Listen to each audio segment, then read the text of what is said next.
आगरा के औद्योगिक विकास की धुरी कहे जाने वाले national chamber of industries and commerce में चुनावी सरगर्मियां तेज हो गई हैं। चैम्बर के पदाधिकारियों ने एक प्रेस वार्ता के दौरान वर्ष 2026 से 27 के चुनाव कार्यक्रम की विधिवत घोषणा कर दी है। इस बार 14 मार्च को अतिथिवन परिसर में नई कार्यकारिणी के लिए मतदान संपन्न होगा। प्रेस वार्ता में बताया गया कि इस चुनाव के जरिए एक अध्यक्ष, 2 उपाध्यक्ष, एक कोषाध्यक्ष और 32 कार्यकारिणी सदस्यों का चयन किया जाएगा।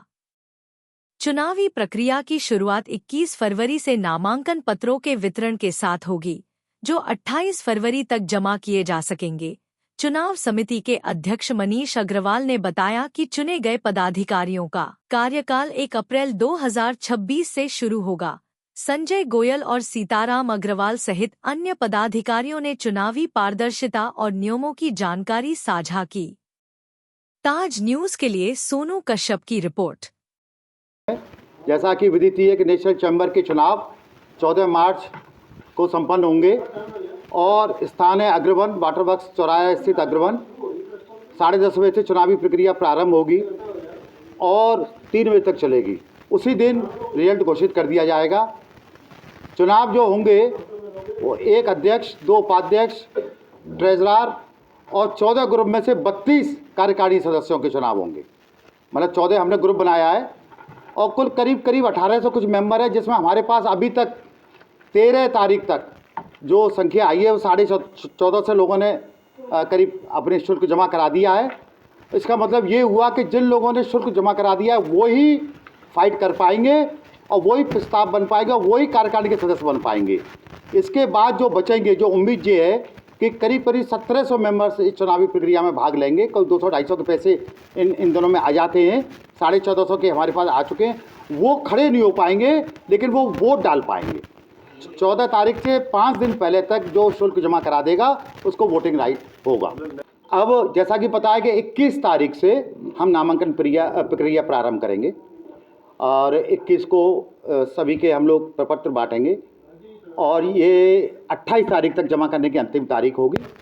1 मार्च को हम लोग जो है नाम वापसी का 1 मार्च को हम लोग उसकी लिस्ट जांच करके उसकी लिस्ट लगाएंगे और 9 मार्च को नामांकन वापसी का दिन होगा, है ना। तो ये एक प्रक्रिया रहेगी।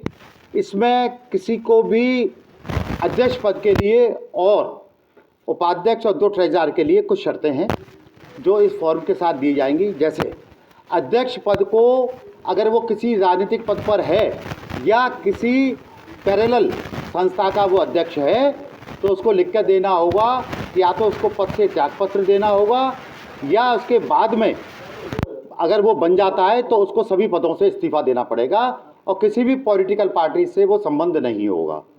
यही प्रक्रिया 1 उपाध्यक्ष, 2 उपाध्यक्ष और ट्रेजरर के लिए होगी कि उसके लिए वो राजनीतिक किसी पद से संबंध नहीं होगा।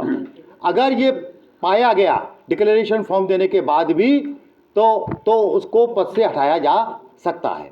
ये तो रहा सवाल इस बात का कि किसको क्या अधिकार है। इसमें चुनाव समिति के विरुद्ध जाने का किसी को कोई राइट नहीं है। जिस दिन नामांकन प्रक्रिया होगी और आखिरी दिन जब हम बोर्ड पर लगाएंगे, अगर उसी वक्त किसी प्रत्याशी को कोई दिक्कत आती है तो वो लिखित रूप में देगा, उसको हम कोर कमेटी को रेफर करेंगे और 24 घंटे के अंदर कोर कमेटी उसका निर्णय देगी ताकि चुनाव में कोई दिक्कत ना आए। इसके अलावा इसके बाद जिस दिन मतगणना होगी उस दिन अगर किसी को मतगणना से कोई दिक्कत है या रिकाउंटिंग से कोई दिक्कत है तो दोबारा एक लेटर देगा प्रत्याशी केवल, और वो लेटर के बाद चुनाव समिति निर्णय लेगी कि उसको रिकाउंटिंग कराई जाए। उसी दिन रिकाउंटिंग होगी, अगले दिन का कोई प्रस्ताव नहीं है। इसके अलावा किसी को कोई राइट नहीं है चुनाव समिति के विरुद्ध जाने का, कहीं कोर्ट कचहरी में जाने का। इसके बाद भी अगर कोई वो प्रयास करता है तो उस चुनाव समिति रिकमेंड करेगी, उसकी सदस्यता समाप्त की जा सकती है। इसमें जो हमारा अध्यक्ष पद का कैंडिडेट होगा वो कम से कम पिछले 10 वर्षों से लगातार चैम्बर का सदस्य रहा हो, ये भी आवश्यक है। ये नियमों में है, हमारे संविधान में है। जो व्यक्ति जुड़ाव रख रहा है, चैम्बर की गतिविधियों को जानता है, उद्योग और व्यापार के लिए जिसने काम किया है, केवल वही व्यक्ति चैम्बर के उच्चतम पद पर आ सकता है। और एक चीज़, केवल 1 साल का कार्यकाल ही एक अध्यक्ष को या एक पदाधिकारी को मिलता है। हमारे यहाँ 4 पदाधिकारी होते हैं जैसा बताया गया, और 1 साल जब 31 मार्च तक जो एग्जिस्टिंग पदाधिकारी हैं चारों, 31 मार्च तक उनको काम करना पड़ेगा। वहाँ से सेवानिवृत्त होने के बाद ही अगले वर्ष वो दोबारा कर पाएंगे नॉमिनेशन। अपने कार्यकाल में कोई भी नॉमिनेशन नहीं कर सकता किसी भी पद के लिए। ये निष्पक्ष होंगे।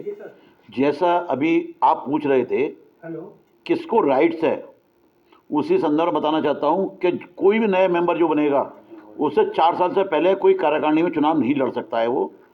और हमारे ट्रेजरर के लिए, कोषाध्यक्ष के लिए वो ही लड़ सकता है जो कार्यकारिणी में 2 बार नहीं 3 बार है नहीं, 2 बार उसमें कार्यकारिणी में रहा हो, वो ट्रेजरर के लिए लड़ सकता है। और उपाध्यक्ष के लिए जो 3 साल रहा हो वो उपाध्यक्ष के लिए लड़ सकता है। और प्रेसिडेंट के लिए ये है कि वो किसी भी 2 साल, चाहे 2 साल उपाध्यक्ष रहा हो या 1 साल ट्रेजरर और 1 साल उपाध्यक्ष रहा हो, वही अध्यक्ष पद के लिए लड़ सकता है। अगर इन पर किसी पे भी कोई ड्यू चैम्बर का है तो उसका फॉर्म पास नहीं होगा, वो रिजेक्ट हो जाएगा। 13 तारीख तक जिसके पैसे आ गए, केवल मेंबरशिप से ही नहीं है, उस पर किसी तरह का ड्यू नहीं होना चाहिए चैम्बर का। अगर चैम्बर का ड्यू है तो वो रिजेक्ट हो जाएगा फॉर्म। ये हमारी चुनाव समिति बिल्कुल कड़ाई से चेक कर रही है और बाकी सब निष्पक्ष चुनाव होंगे।